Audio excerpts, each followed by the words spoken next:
Tenemos a nuestra ponente, la doctora Rosa Elena Ortega Mejorada. Voy a permitirme leer una breve semblanza. Digo breve porque es una cuartilla resumida, resumiendo sus 17 años de docencia. Bien, ella cursó y obtuvo los grados de licenciatura en Psicología, maestría en Medicina Conductual y doctora en Psicología de la Salud en la Universidad Nacional Autónoma de México. Le fue otorgada la mención honorífica por su trabajo de tesis de licenciatura y tiene un diplomado en Salud Mental del Niño y del Adolescente en el Instituto Nacional de Psiquiatría Juan Ramón de la Fuente. Es docente del Instituto Politécnico Nacional en la carrera de Psicología y actualmente está al frente del Departamento de Investigación del Centro Interdisciplinario de Ciencias de la Salud, Santo Tomás, en Politécnico. Ha colaborado en la Facultad de Psicología de la Universidad Nacional Autónoma de México, impartiendo cátedra en las materias de modificación de conducta y teoría y técnica de la entrevista. Ha sido miembro del Comité de Sinodales de Estudiantes de Licenciatura en Psicología y de Maestría de Medicina Conductual de la Facultad de Psicología de la UNAM. Ha participado como sinodal de exámenes de posición en el Centro Interdisciplinario de Ciencias de la Salud, Unidad Santo Tomás, del IPN. Ha formado parte de jurados para otorgar el premio a la mejor investigación de los estudiantes de la carrera de licenciatura en Psicología de la Universidad Justo Sierra. Ha colaborado como ponente en el Diplomado de Psicología Clínica que imparte el Instituto Cognitivo Conductual de Salud Mental de México en la Facultad de Estudios Superiores de Zaragoza. Ha impartido cursos y talleres de forma profesional a enfermeras, médicos, trabajadoras sociales y psicólogos en temas como aspectos psicológicos del paciente ostomizado, entorno psicológico del paciente con heridas, terapia cognitivo-conductual para pacientes con enfermedades crónicas.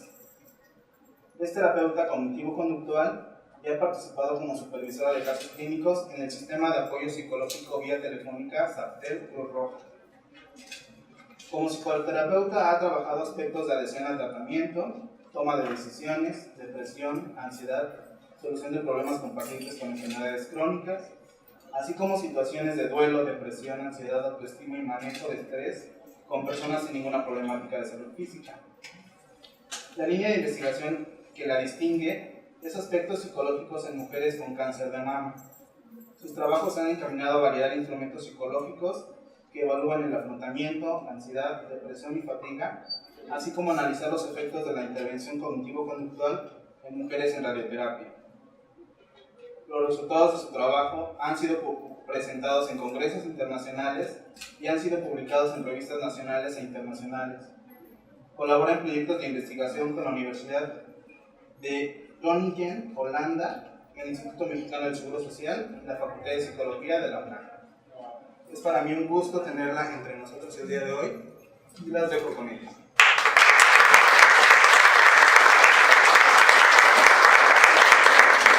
Muy buenas tardes a todos. Para mí realmente es un honor que me hayan invitado a este ciclo de conferencias. Quiero agradecer a la Facultad de Estudios Superiores Iztacala, al licenciado Enrique Berra, por la invitación que me hacen para compartir con ustedes un poco acerca de esto que es la psicología de la salud. Y dar inicio a la ponencia que preparé para ustedes, cuyo título es Epidemiología del siglo XXI, un desafío para la psicología de la salud. A nivel mundial se ha dado un fenómeno conocido como transición epidemiológica. ¿Qué es esto? Ha sido un proceso de cambio dinámico de la frecuencia, magnitud y distribución de la morbilidad y la mortalidad de la población en todo nuestro planeta. Hay varios aspectos que contribuyen a esta transición epidemiológica, como son los avances científicos, el desarrollo económico, la globalización y los avances tecnológicos. Podemos ver entonces que a lo largo de los últimos 100 años, estos cambios epidemiológicos han ido de un decremento de las enfermedades infecciosas, como lo podemos ver en 1900, Las principales causas de muerte eran enfermedades infectocontagiosas como la neumonía, la gripe y la tuberculosis. Sin embargo, 88 años después se dio ese cambio y podemos ver que los primeros lugares los ocupan ya enfermedades crónicas no transmisibles y este fenómeno se conserva hasta el día de hoy. Este decremento en las enfermedades infecciosas también generó un cambio en la esperanza de vida. En esta figura podemos ver cómo la esperanza de vida se ha incrementado desde los años 1950 hasta la época actual, y esto ha sido una variante dependiendo del tipo de país al que nos retiramos. Podemos ver cómo los países desarrollados, su esperanza de vida ha sido menor en la ganancia de los años, justamente porque desde entonces ellos no han tenido los mismos problemas de salud que presentan los países en desarrollo o los países en vías de desarrollo, como lo podemos ver aquí. Claramente vemos la baja mortalidad que hay en los países en desarrollo y vemos cómo la ganancia en la esperanza de vida es mucho mayor. Actualmente en México, por ejemplo, podemos ver que en la actualidad, para mujeres y para hombres, la esperanza de vida al nacer es de más de 70 años, cuando en 1930 ni siquiera alcanzaban los 35 años. Enfrentamos entonces con estos cambios epidemiológicos, esta transición, una doble problemática, sobre todo en los países de bajos ingresos o en los países de ingresos medio bajos, ¿no? Ellos tienen que enfrentarse al doble reto de salud. Por un lado, el alto índice de mortalidad en enfermedades todavía infectocontagiosas, pero también un alto número de defunciones por las enfermedades crónico-degenerativas. Podemos observar que este problema no se conserva para los países ya con ingresos mayores o ya completamente desarrollados, porque ahí solamente tienen el problema de las enfermedades crónicas no transmisibles. Esta transición epidemiológica también la podemos analizar a través de los continentes. La mortalidad en América Latina por estas enfermedades, pues vemos que el primer lugar lo ocupan las enfermedades cardiovasculares, siguiendo las neoplasias malignas y en un tercer lugar la diabetes mellitus y otras enfermedades como lo podemos observar aquí. Sin embargo, particularmente en México, como sabemos, la diabetes mellitus constituyó la primer causa de mortalidad desde 2007 y sigue ocupando ese lugar, y vemos que la población mayormente afectada es la que se encuentra en edad productiva, que se considera desde los 15 años en adelante, y observemos que el rango de población que está afectada con esta enfermedad no transmisible es muy amplio, desde los 15 hasta los 64 años. También vemos a nivel nacional que se presenta un cambio o una variación en cuanto a las estadísticas de mortalidad por este padecimiento, y nos encontramos que hay estados que tienen una mayor problemática, como lo es el Estado de México, el Distrito Federal, Veracruz, Jalisco y Puebla, quienes presentaron en el 2008 el mayor número de muertes. Por otro lado, las enfermedades isquémicas del corazón ocupan a nivel nacional el segundo lugar de mortalidad general y también son la principal causa de muerte en personas de 65 años y más. Estas también están dentro de las enfermedades cerebrovasculares, que son la quinta causa de mortalidad en mujeres de 15 a 64 años. En tercer lugar de estas enfermedades no transmisibles se encuentra el cáncer. Sabemos que el cáncer solamente es el nombre que se le da a una enfermedad que está contenida por más de 100 padecimientos distintos. Tan solo en 10 años se registraron en nuestro país más de 700,000 nuevos casos. Y en 2002, casi el 13% del total de defunciones fueron debidos a esta enfermedad. El cáncer de mama sabemos ya que es la principal causa de muerte en mujeres en edad productiva. Y el de próstata es la primera causa de neoplasias malignas en adultos masculinos. Las enfermedades no transmisibles, entonces, podemos ver que son enfermedades que van a generar discapacidad y lo que se conoce como años de vida saludables perdidos, porque generan incapacidad y muertes prematuras. Es decir, aun cuando ya una persona hoy por hoy al nacer tiene una esperanza de vida mayor a 70 años, el importante incremento que se presenta en este tipo de padecimientos lo que está generando es una disminución justamente de esa esperanza de vida al tener un padecimiento que genera muchas complicaciones, ¿no? Por lo tanto, cerca del 29% de muertes por esta enfermedad ocurren en personas menores de 60 años, cuando ahí ya estamos viendo que se reduce considerablemente la esperanza de vida de quienes tienen estos problemas. Vemos también que estos padecimientos van a afectar la calidad de vida, porque son de larga duración y su evolución es lenta pero progresiva. Estas enfermedades tampoco hacen una distinción respecto al sexo, a la edad y al estatus socioeconómico. Es decir, gente pobre y gente rica padece este tipo de padecimientos, enfermedades. Sin embargo, la población mayormente afectada es la población de bajos recursos. Ahí lo que observamos es que los diagnósticos son tardíos, es decir, en fases ya muy avanzadas. Esto genera altos costos de atención médica y tratamientos muy prolongados, con efectos secundarios muy adversos para quienes lo padecen. También genera un impacto económico en las familias, en los sistemas de salud y, por supuesto, en la sociedad en general. El impacto psicológico que tiene para las personas que desafortunadamente tienen una o más de esos padecimientos crónico-degenerativos, pues va a ser la alteración en lo que compete a toda su vida. Estos padecimientos representan una serie de cambios en todas las esferas de cada individuo que lo tiene, ¿no? En la esfera social, laboral, familiar, sexual, en todas las esferas. Y se van a ver reflejados también estos efectos, ya que va a impactar el estado emocional, las conductas, los pensamientos y la interacción social que desempeñe hasta antes de haber sido diagnosticado. Hay que integrar en cada uno de estos individuos un nuevo rol a todos aquellos roles que ya desempeñaban, es el rol de paciente.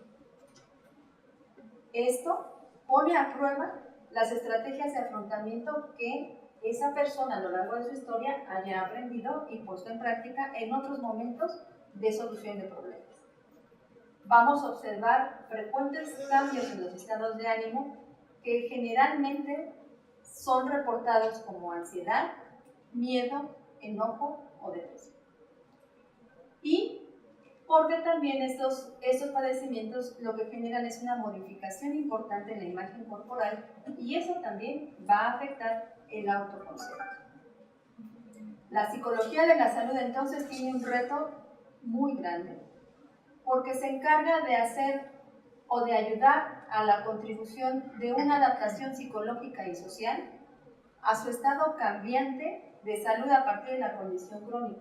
Entonces vamos a ver cómo ahorita en todos estos factores que están puestos en esta balanza, que esta balanza se mueve a partir del diagnóstico, impacta.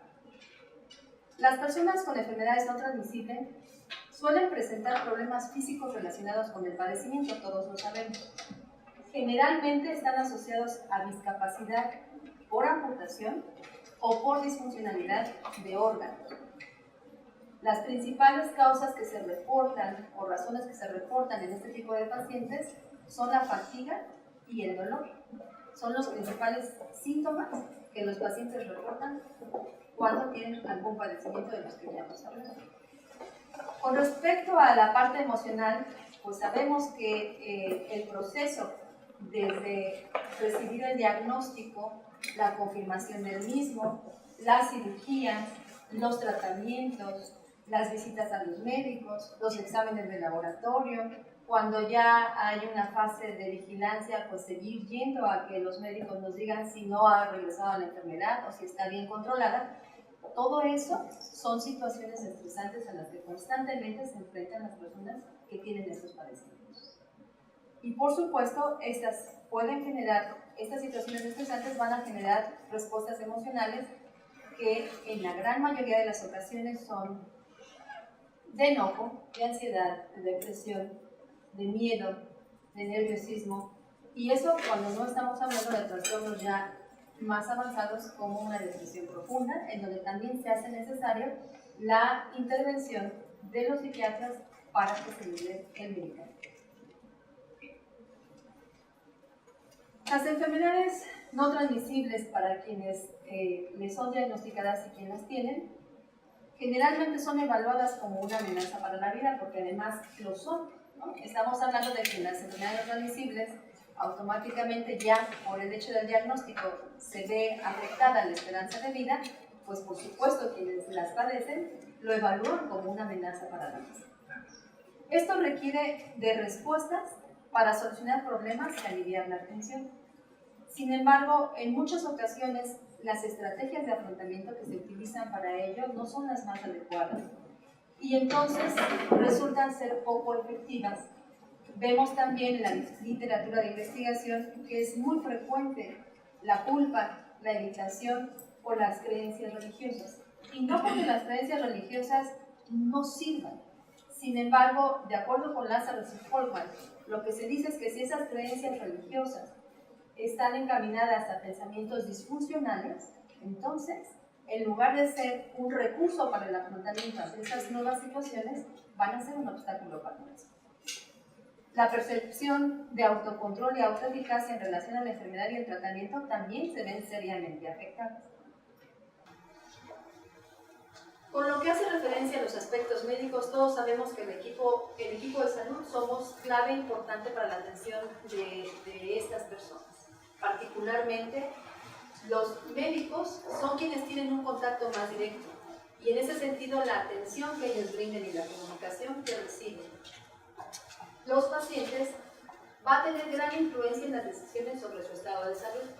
En muchas ocasiones me ha tocado escuchar a pacientes que nos hacen saber que el diagnóstico, la manera como el médico le ha informado que tiene un padecimiento, ha sido como una, dijéramoslo así, lo más difícil que han podido superar, más allá de la cirugía, más allá de una quimioterapia, más allá de cualquier tratamiento, ¿no? Ellos hacen mucha referencia a que el equipo médico, sobre todo que es el contacto que tienen directamente con ellos y con ellas, pudiera ser más cálido a la hora de darles un diagnóstico. Entonces, muchas veces también sabemos que nuestro sistema de salud no permite, debido al número tan alto de pacientes que tienen que atender, que se le brinde una escucha a este tipo de pacientes.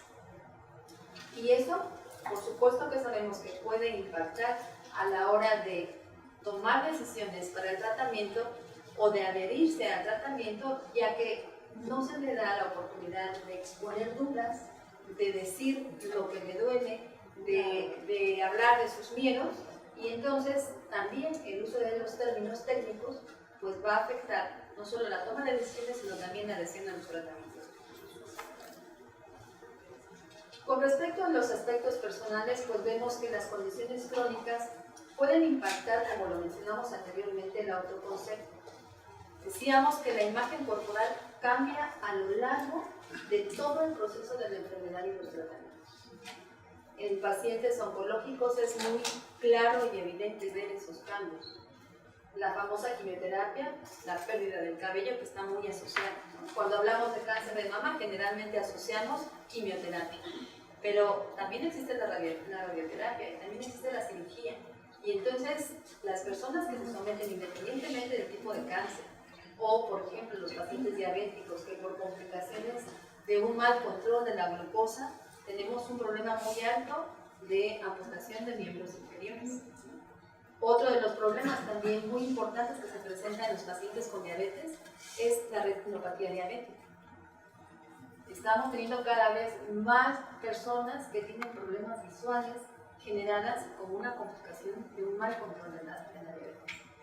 Y eso hace referencia a todo esto y se va a hacer una modificación del autoconcepto y pues también, por supuesto, dependiendo del momento de vida en que se haga el diagnóstico, la pérdida de la independencia va a ser algo crucial para cómo va a enfrentar el paciente la situación. No es lo mismo que den un diagnóstico de diabetes cuando uno es hijo a los 18 años, que tiene un impacto, pero va a tener un impacto conforme al momento de desarrollo, a que nos diagnostiquen diabetes cuando tenemos 30 años, 3 hijos pequeños que atender y somos el único sostén de la casa. O a que nos den un diagnóstico de cáncer en el momento en que acabamos de terminar una carrera y nos acaban de decir que nos dan un trabajo inmediatamente, ¿no? Y recibimos un diagnóstico de cáncer. Entonces, todos esos factores, todas esas variables, son variables que hay que tomar en consideración cada vez que atendemos o escuchamos a alguien que nos dice que tiene un padecimiento, como lo es las enfermedades. Los aspectos de funcionamiento social también se ven afectados. Y ahí vamos a ver que se generan también dificultades en la interacción social debido a que, pues bueno, si a mí me dan un diagnóstico de una enfermedad crónica, pues no solamente me impacta a mí, impacta a toda la familia. ¿Qué va a pasar ahí? Si la dinámica familiar desde antes no era una buena dinámica por falta de comunicación y demás, por supuesto que el diagnóstico de una enfermedad como estas también se va a ver, va a tener un efecto y un impacto ahí. Los nuevos roles que hay que desempeñar, decíamos hace rato, el rol de paciente, el rol de enfermo y el de los cuidadores o el cuidador primario. Hay varios estudios importantes acerca del desgaste que tienen los cuidadores primarios y sobre todo también que tiene que ver con el género. Todavía en nuestra sociedad seguimos teniendo cuidadores primarios mujeres. Entonces son mujeres que además de tener una doble jornada, porque muchas mujeres trabajan, entonces atienden a sus hijos, tienen que ir a trabajar, atienden la casa y cuidan al enfermo, lo llevan al hospital. Tenemos entonces ahí otro problema, porque se ha visto que quienes fungen el papel de cuidador primario, independiendo de si es hombre o mujer, aunque el porcentaje es mayoritariamente de mujeres, esas personas que fungen el papel de cuidadores primarios, después vamos a ver que también se convierten en enfermos. ¿Por qué? Porque también les dan un diagnóstico o si no es que ya lo tienen. ¿Qué hay entonces con respecto a la psicología de la salud? ¿Cuáles serían las aportaciones que tenemos en esta área? Pues las tenemos en todos los niveles de atención. La promoción y la prevención, pues es cierto que tenemos un alto índice de población que tiene estos padecimientos, pero también afortunadamente tenemos mucha población que no los tiene. Entonces aquí nuestro trabajo es promover conductas saludables, evaluar factores de riesgo en poblaciones vulnerables, también la evaluación de los componentes psicológicos y conductuales que van a contribuir a la salud, pero que también están contribuyendo a que se den este tipo de enfermedades. Realizar programas educativos sobre la enfermedad y sus síntomas y también todos aquellos programas para disminuir conductas de riesgo y principalmente aquellas conductas de riesgo que están asociadas a varios de los padecimientos de los que ya hemos hablado y a otros también, como es la inactividad física o sedentarismo, el consumo de tabaco, la alimentación no saludable y el abuso de alcohol y de drogas.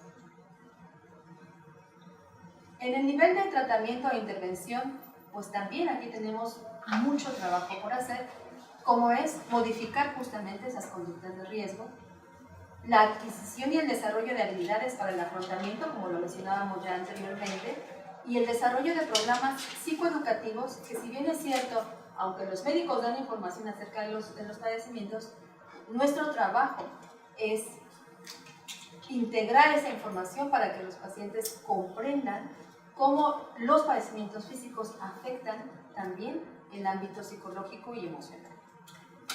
Las intervenciones que se hacen desde la psicología de la salud van tanto dirigidas de forma individual como de manera grupal, tanto a los enfermos como a la familia, y muchas de ellas están dirigidas para el manejo del dolor y los efectos secundarios, la solución de problemas, el manejo de estrés, la adherencia al tratamiento y el manejo de emociones.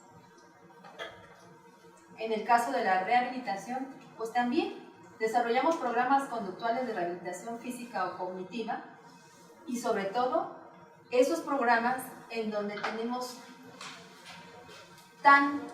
un índice tan elevado que es la falta de adherencia a los tratamientos. Ahora ha surgido muchos grupos de apoyo donde también tenemos una injerencia los psicólogos de la salud. En el área de cuidados paliativos con los pacientes en fase terminal, pues el principal objetivo es el manejo del dolor. Atender de manera individual al enfermo terminal, pero también a la familia para enfrentar aspectos tales como los planes, las decisiones y el nuevo significado que tenga la vida ante estos diagnósticos. Finalmente, entonces, la psicología de la salud tiene un reto muy amplio en todos los niveles de intervención. Decimos entonces que la promoción de acciones dirigidas a fomentar y mantener estilos saludables, modificar conductas de riesgo asociadas a la aparición y mantenimiento de estas enfermedades no transmisibles. Necesitamos establecer un trabajo multidisciplinario y atender aspectos psicológicos derivados de estas enfermedades en todas las fases de la enfermedad, desde el diagnóstico hasta el famoso bien morir. Y también trabajar en la elaboración de políticas públicas para realizar propuestas dirigidas a mejorar la atención sanitaria y la calidad de vida de quienes en nuestro país y a nivel mundial tienen ahora un padecimiento como la enfermedad crónica o no transmisible. Pues de mi parte es todo. Muchas gracias.